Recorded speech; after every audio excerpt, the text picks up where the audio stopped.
आजकल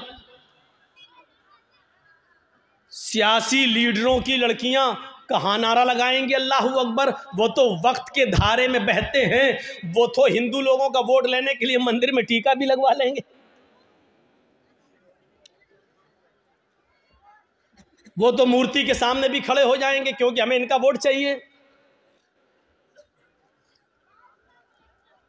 तो तरबियत का भी फर्क होता है। हम अपनी औलाद को कौन सी तरबियत दे रहे हैं, कैसी तरबियत होनी चाहिए, इस पर हमें गौर करना चाहिए। मुसलमानों, नौजवानों, तुम्हारी बुनियाद है ईमान। जब तक ईमान से अपना रिश्ता मजबूत रखोगे, तरक्की करोगे, बुलंदी पर जाओगे। और जब ईमान से अपना रिश्ता ख़त्म करोगे तो दुनिया तुम्हें अपना लुक़मा बना लेगी, दुनिया तुम्हें अपने अंदर समो लेगी और तुम दुनिया की उंगलियों के इशारों पर चलोगे। तुम्हें डांस कराया जाएगा, तुम्हें नचाया जाएगा, तुम्हें फिराया जाएगा, तुम्हें अपने उंगलियों के इशारों पर चलाया जाएगा।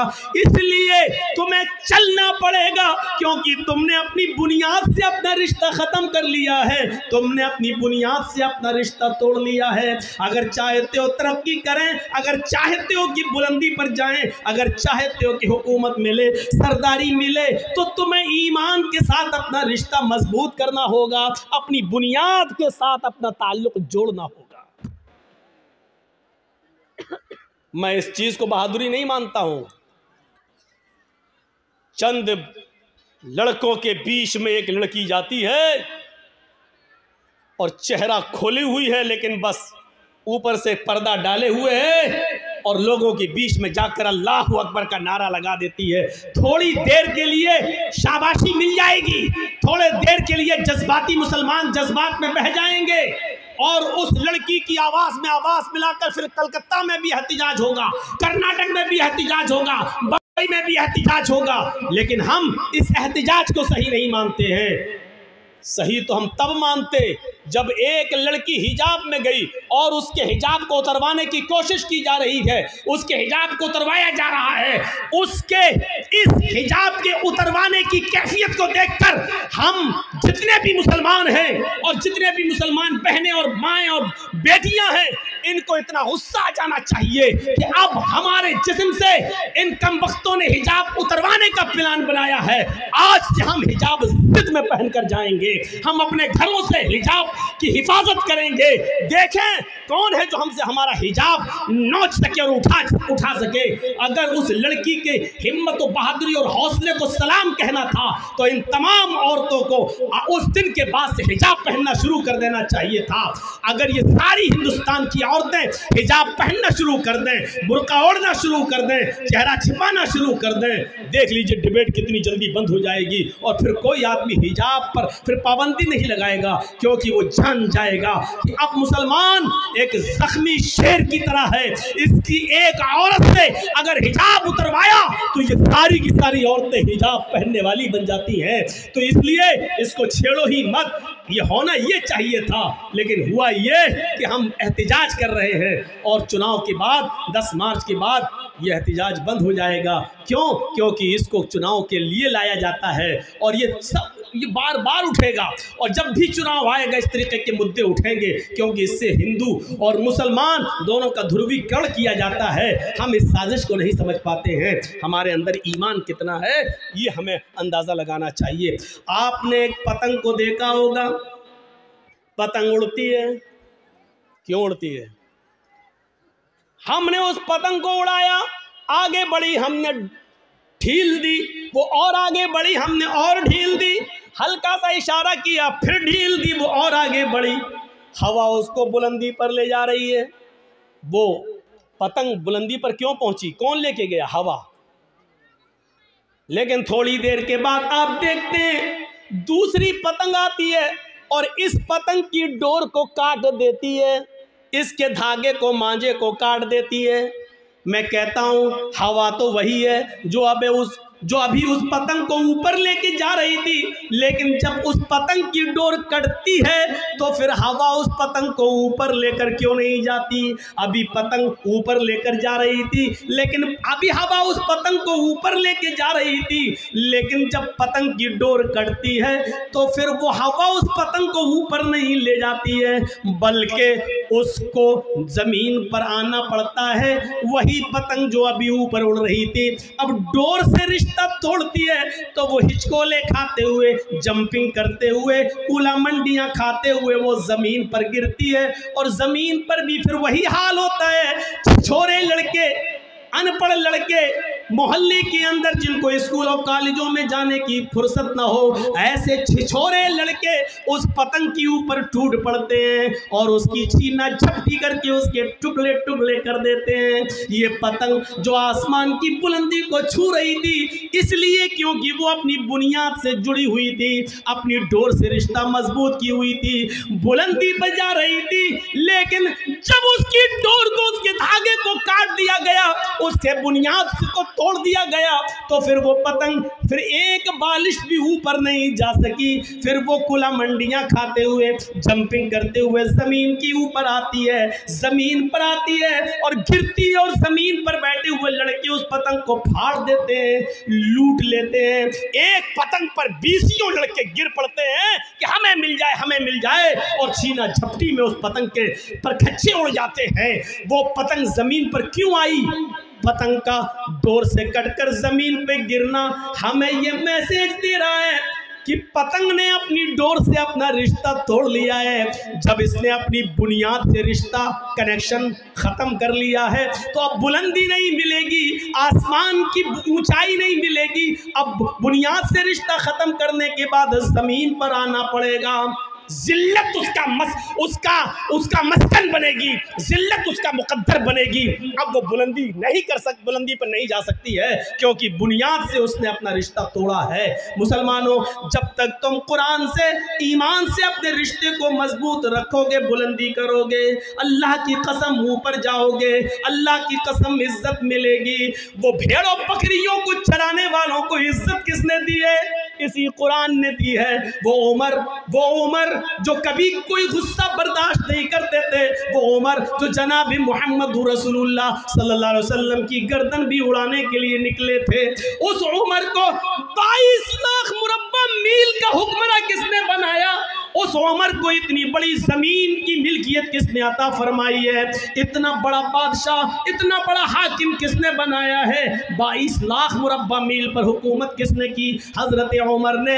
हजरत उमर फारूक को हुक्मरान बनाया तो इसी कुरान करीम की दावत ने, इसी कुरान करीम ने, इसी ईमान के रिश्ते ने। उमर की हैसियत ईमान लाने से पहले क्या थी? लेकिन जब उमर ने ईमान से अपना रिश्ता जोड़ा तो तरक्की करते गए। इतनी तरक्की की कि अल्लाह के नबी को भी कहना पड़ा, लौ कान बादी नबीयुन लकाना उमर, अगर मेरे बाद कोई नबी होता तो वो हजरत उमर होते। उमर ने इतनी तरक्की की कि 22 लाख मुरब्बा मील इतनी जमीन पर उन्होंने हुकूमत करके दिखाई, और इतनी शानदार हुकूमत करके दिखाई कि महात्मा गांधी को भी ये कहना पड़ा कि उमर फारूक जैसी हुकूमत अगर आज भारत के अंदर कायम हो जाए तो देश के अंदर से खून खराबा मिट जाए, देश के अंदर से खून खराबा खत्म हो जाए, अमन और शांति पैदा हो जाए।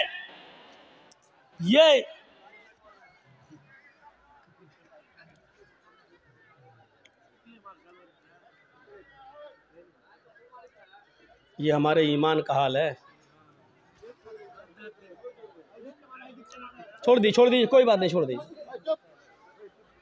कोई लेडीज ही उनको कह दे जो लाइट मार रही है लाल वाली, कोई बच्ची होगी, छोटी होगी, हरकत कर रही होगी, छोड़ बैठिए। আপনারা বসুন, একদম কেউ দাঁড়াবেন না। तो मेरी बात आपने अच्छी तरीके से समझ ली है। ईमान से जितना रिश्ता हमारा मजबूत होगा उतना हम आगे बढ़ेंगे, तरक्की करेंगे।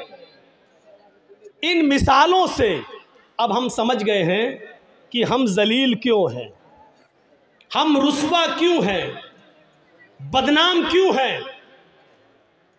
इसका जवाब देने की ज़रूरत नहीं, क्योंकि आपके पास इसका जवाब है, आप जानते हैं इसका जवाब, और जवाब देने में कोई हर्ज नहीं।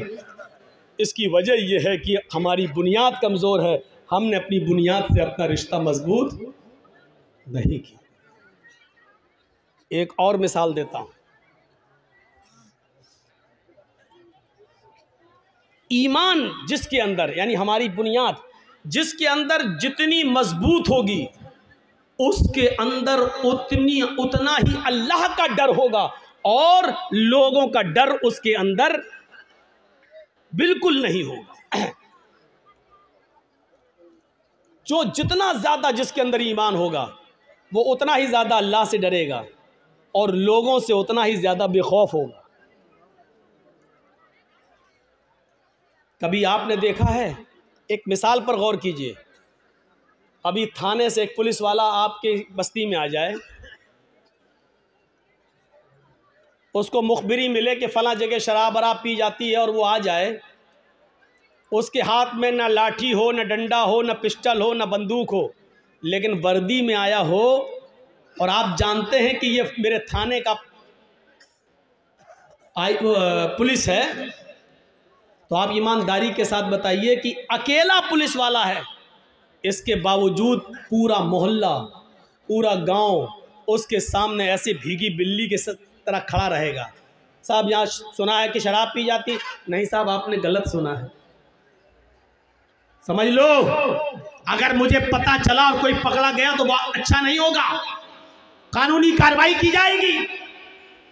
वो अकेला पुलिस वाला पूरे गांव पर, पूरे मोहल्ले पर धौंस और धमकी देता चला जाता है, जबकि उसके पास ना पिस्टल है, ना बंदूक है, ना राइफल है, ना लाठी है, ना डंडा है, लेकिन अकेला है, चीखता चला जा रहा है, चिल्लाता चला जा रहा है, और हम उसके सामने खड़े। जी जी जी, नहीं साहब, कोई बात होगी तो आपको ज़रूर इन्फॉर्म कर देंगे। अरे साहब, हम तो कानून का साथ देते हैं। अरे साहब, आप हाँ हाँ साहब साहब कहते चले जाएंगे। मैं पूछना चाहता हूँ कि उस अकेले पुलिस वाले से पूरा गाँव क्यों डरता है? या यूं कह लो कि पूरे गांव उस एक पुलिस वाले के सामने भीगी बिल्ली क्यों बना रहता है? मैं इसको यूं भी कह सकता हूं कि वो एक पुलिस वाला पूरे गांव वालों के सामने अपने आप को सबसे ताकतवर क्यों समझता है? क्या पूरे गांव के लोग उसके ऊपर टूट पड़ेंगे तो क्या वो सबका मुकाबला कर लेगा? नहीं कर पाएगा। लेकिन इसके बावजूद वो सबसे ज़्यादा ताकतवर समझता अपने आप को। क्यों? क्योंकि वो जानता है कि मैं अकेले नहीं आया हूँ, मैं सरकारी ड्यूटी पर हूँ और मेरे साथ सरकार की मदद है। और गांव वाले भी ये समझते हैं ये अकेला है ज़रूर, लेकिन ये अकेला नहीं है, आया है अकेला, लेकिन अगर एक थप्पड़ भी इसको मार दिया तो पूरा गांव मेरा छावनी में तब्दील हो जाएगा। क्योंकि अगर उसने एक फ़ोन कर दिया तो मेरे पूरे गांव पर छापा मार दिया जाएगा, छावनी में तब्दील। ये अकेला आया है, लेकिन अकेला है नहीं, सरकार की ताकत है इसके पास, सरकार की ताकत है मौलवी चर्चिस के पास। पूरे गांव के लिए अकेला काफ़ी है, पूरा गांव डरता है। इसी तरीके से एक मोमिन, हम आपको नहीं कह रहे हैं, हमें नहीं मालूम कि आप में कौन मोमिन है कौन नहीं है, हम मोमिन कह रहे हैं।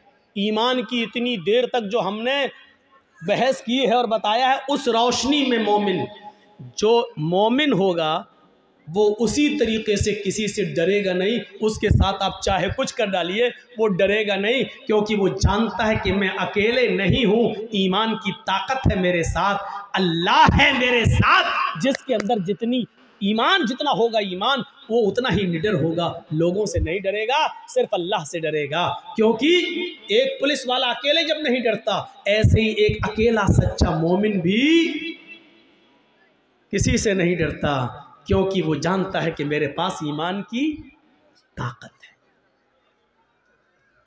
और उसकी मिसाल दूं आपको, जंगे बद्र हो रही है, बद्र का मैदान गर्म है, सहाबा की तादाद है सिर्फ 313 और इसके मध्य मुकाबिल जो लश्कर है वो है 1000 से ज्यादा।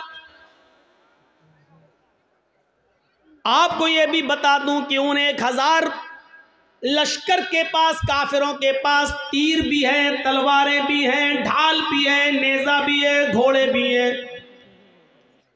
वो सब नौजवान हैं, हट्टे खट्टे तंदुरुस्त हैं और सारी चीजें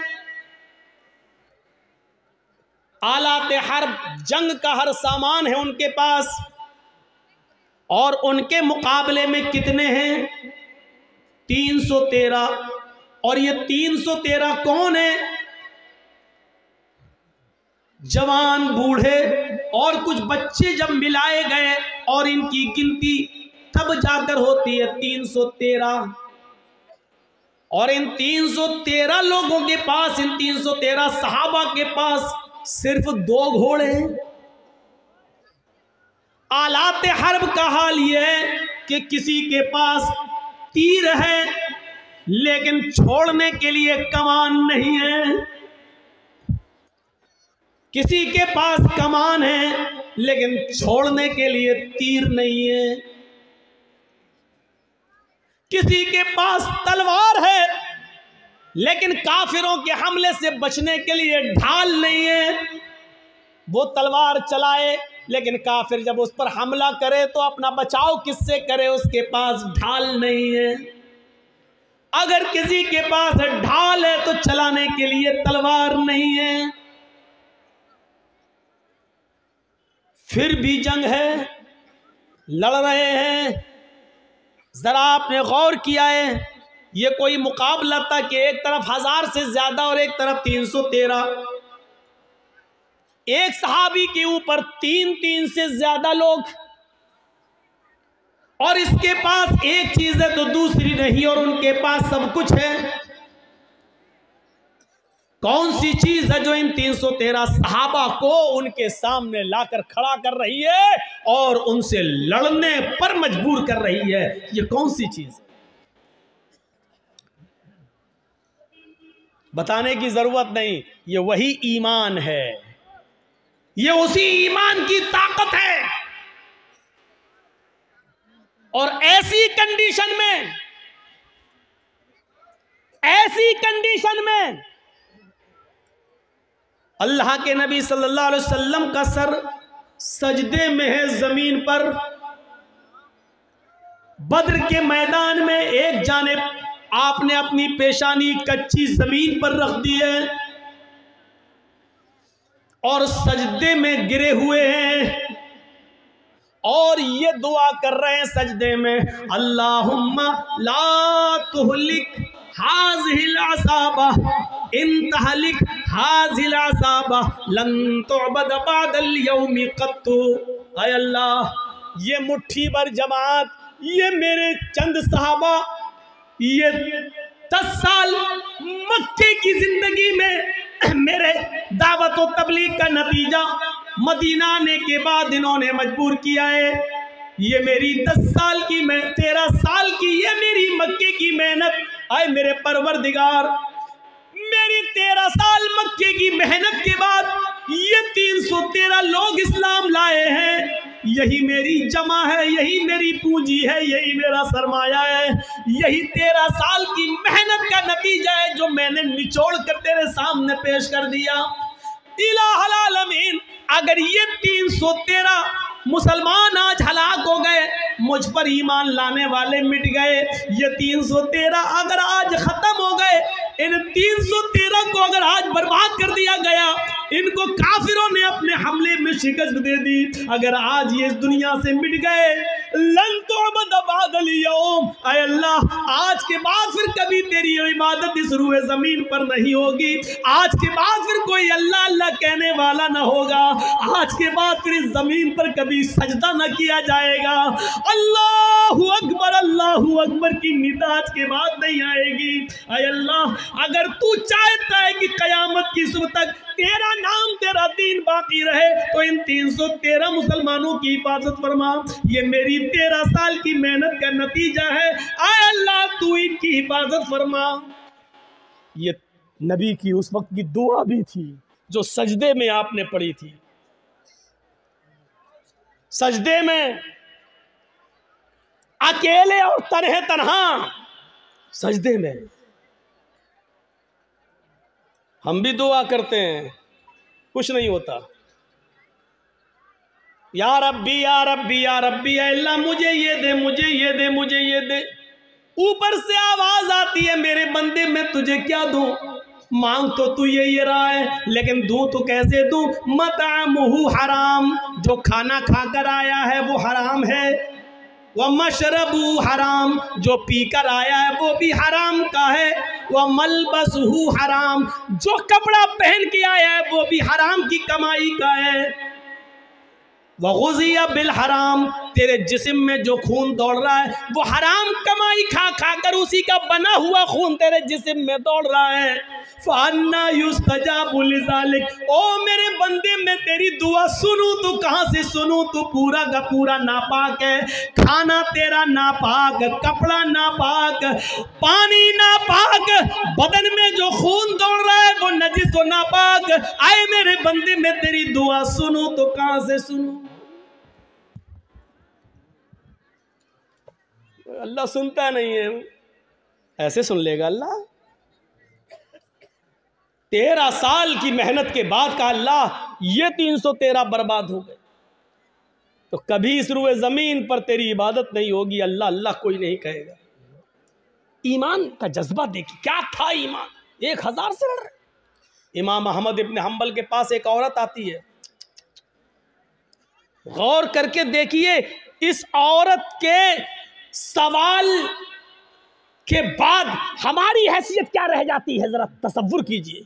एक औरत आती है, कहती है कि इमाम साहब एक मसला पूछने आई है। कहा क्या मसला पूछती हूँ? कहा मैं चरखा चलाती हूँ। चरखा जानते हैं ना, महात्मा गांधी वाला चरखा मालूम है ना? हम लोगों के यहाँ तो आज भी लगे हुए हैं कहीं कहीं। जो लोग हैंडलूम हाथ से कपड़ा बनाते हैं वहाँ चरखे भी हैं, हाथ से फिरता है, सूत काटते हैं। तो क्या कहती है इमाम अहमद इब्न हम्बल से वो औरत कि इमाम साहब मैं चरखा चलाती हूँ और दूसरे लोगों का सूत मजदूरी पर काटती हूँ और उनसे मजदूरी लेती हूँ। कभी कभी मैं रात में भी चरखा चलाती हूँ। जब मेरे पास तेल होता है। इस औरत के सवाल के बाद हमारी हैसियत क्या रह जाती है? सुने हमारी माँ बहनें, औरतें ऐसी भी गुजरी हैं। सिर्फ लाइट मारने वाली औरतें हर वक्त नहीं होती हैं। सुने इमाम साहब मैं कभी कभी रात में भी चरखा चलाती हूँ। जब मेरे पास चिराग जलाने के लिए तेल होता है तो मैं चिराग जलाकर उसकी रोशनी में चरखा चलाती हूँ, सूत काटती हूँ। इमाम अहमद इब्न हम्बल फरमाते हैं अल्लाह तुम्हारी रोज़ी में बरकत दे, रिस्क में बरकत दे। कहा इमाम साहब कभी कभी चिराग में तेल नहीं होता हमारे पास, लेकिन हमारे पड़ोस में खुला हुआ आंगन है, हमारे पड़ोसी का खुला हुआ आंगन है। कभी कभी उस आंगन में रोज चिराग जलता है, वो मेरे पड़ोसी का चिराग है, लेकिन वो अपने घर में अपने आंगन में चलाता है और उस आंगन में उस चिराग की रोशनी कभी कभी मेरे घर पे आती है। अगर मैं उस रोशनी में चिराग जला सूत फिरा लूं, उस पड़ोसी की रोशनी में अगर मैं सूत फिराऊं, चरखा चलाऊं, तो पड़ोस की रोशनी से जो सूत में फिराऊं और उसकी कीमत में मैं अपने मालिक से लूं तो ये कीमत मेरे लिए हलाल होगी या हराम होगी? क्या मैं उस रोशनी में जो चरखा चलाकर जो पैसा कमाऊं वो मेरे लिए जायज़ होगा या नाजायज़ होगा? तसव्वुर करो इमाम अहमद इब्न हम्बल गश खा के चक्कर खा के गिर जाते हैं कि इस दुनिया में इस दौर में ऐसी औरतें भी मौजूद हैं जो तकवे का ऐसा मायार अपने अंदर पैदा की हुई हैं। ऐसा मायार अपने अंदर पैदा की हुई है। इस तकवे की रोशनी में ज़रा तसव्वुर करो, हम कहाँ हैं, हमारी रोज़ी क्या है, हमारा माल क्या है, हमारी इनकम क्या है, हमारी इनकम आ कहाँ से रही है। इस औरत के सवाल के बाद हम तसव्वुर करें कि हम कहाँ खड़े हैं। फिर कहते हैं कि ये हमें परेशान कर रहा, वो हमें परेशान कर रहा, फलां का अज़ाब। कुछ नहीं, हमारे आमाल हमें परेशान कर रहे हैं, हमारे करतूत हमें परेशान कर रहे हैं, हमारी बदअमली हमें परेशान कर रही है। अहमद इब्न हम्बल रहमतुल्लाह अलैह ने कोई जवाब नहीं, सिर्फ इतना कहा, अय अल्लाह की बंदी, अगर तुम्हें लगता है,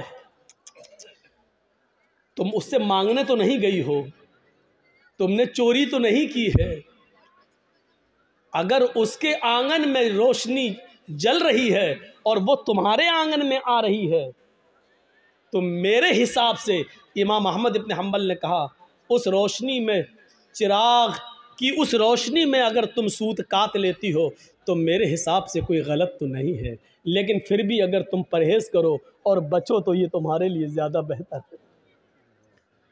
ये अहमद इब्न हम्बल का जवाब था, जबकि चोरी नहीं थी। वो जला रहा है, दरवाज़ा नहीं है, आंगन से आंगन मिला हुआ है और उसके आंगन से उस चिराग की रोशनी यहाँ आ रही है, तो इसमें भाई आप, ये लाइट जल रही है, अब इधर रोशनी जा रही है, तो उस आदमी का क्या कसूर है। तुम अगर चाहते हो कि मेरी रोशनी मेरे घर तक रहे तो तुम्हें अपने घर का इंतजाम करना है, लेकिन अगर आपके घर की रोशनी और आपके बल्ब की रोशनी मेरे घर आ रही है और आप ये कहें कि अपना, मेरी रोशनी तेरे घर क्यों आ रही है, हट अपना घर तोड़, तो आप गलत है ना। ज़रा तसव्वुर करो, अहमद इब्न हम्बल ने, जब वो औरत जाने लगी, वो बूढ़ी औरत, तो अहमद इब्न हम्बल रहमतुल्लाह ने लोगों से पूछा कि ये जिस बाप की बेटी है, इसका बाप कोई मामूली शख्स नहीं होगा, ज़रूर किसी अच्छे और नेक बाप की तरबियत होगी जिसने ऐसी नेक बेटी पैदा की है। ज़रा तसव्वुर करिए,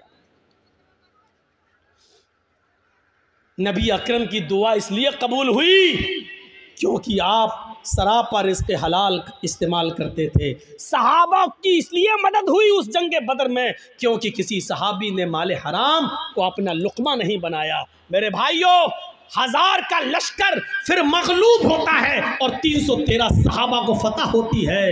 ये 313 सहाबा जो लड़े, ये कौन सी चीज़ थी? ये वही ताकत थी, वही स्पिरिट थी। कौन सी? ईमान। अगर ईमान ना होता तो लड़ते? कुछ ना कुछ देर के लिए भी मानना पड़ेगा कि इस लड़की ने जो जज्बात में आके नारा लगाया था कर्नाटक में, इसके अंदर भी कुछ ईमानी हरारत थी, तभी तो ये अल्लाहू अकबर का लफ्ज़ निकला है। इसका इनकार नहीं किया जा सकता। और बाद में पता चला कि उस बच्ची का बाप आलिम है, वो एक मौलाना की बच्ची है, तो जाहिर बात है कि तरबियत तो अच्छी रही होगी। वरना आजकल सियासी लीडरों की लड़कियां कहाँ नारा लगाएंगी अल्लाहू अकबर। वो तो वक्त के धारे में बहते हैं, वो तो हिंदू लोगों का वोट लेने के लिए मंदिर में टीका भी लगवा लेंगे। वो तो मूर्ति के सामने भी खड़े हो जाएंगे क्योंकि हमें इनका वोट चाहिए। तो तरबियत का भी फर्क होता है। हम अपनी औलाद को कौन सी तरबियत दे रहे हैं, कैसी तरबियत होनी चाहिए, इस पर हमें गौर करना चाहिए। जंगे खंदक के बारे में कभी सोचा आपने? जंगे खंदक में कितने मुसलमान थे? आपसे अगर सवाल करें तो शायद बहुत कम लोगों को मालूम हो। सिर्फ 3000 सहाबा, 3000, और इन 3000 सहाबा का मुकाबला कितने काफिरों से था, कितने यहूदियों से था? 10,000 का लश्कर। कोई तकाबुल है? कोई मुकाबला है? एक तरफ 3000, एक तरफ 10,000। वो हथियारों से लैस, ये बेचारे फुल हथियार नहीं। इन 3000 सहाबा को जंगे खंदक पर काफिरों से लड़ने के लिए अपनी रजामंदी का इजहार जो इन्होंने किया, ये 3000 सहाबा के दिल में जो 10,000 का खौफ नहीं था, वो खौफ निकालने वाली ताकत क्या थी? अगर आपसे सवाल करें तो मेरी इतनी तकरीर के बाद जो 1 घंटे से ज़्यादा बोलते हुए मुझे हो गया, आप इस नतीजे पर पहुंच गए होंगे कि 3000 सहाबा जो 10,000 के मुकाबले में खड़े हुए हैं और लड़ रहे हैं, ये सिर्फ ईमान की ताकत थी। वो 10,000 से नहीं डर रहे हैं, वो सिर्फ ईमान की ताकत है। उनके दिलों में अगर डर है तो सिर्फ एक अल्लाह का डर है, वो किसी का खौफ उनके दिलों में मौजूद नहीं है। और जीते, उनको फतह हुई, उनको कामयाबी मिली। हम ये सारी चीजें भूल जाते हैं, हमें इस बात का एहसास नहीं होता है।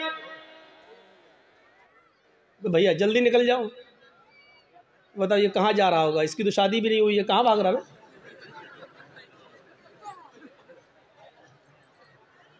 वो देखो, वो चाचा उठ के जा रहे हैं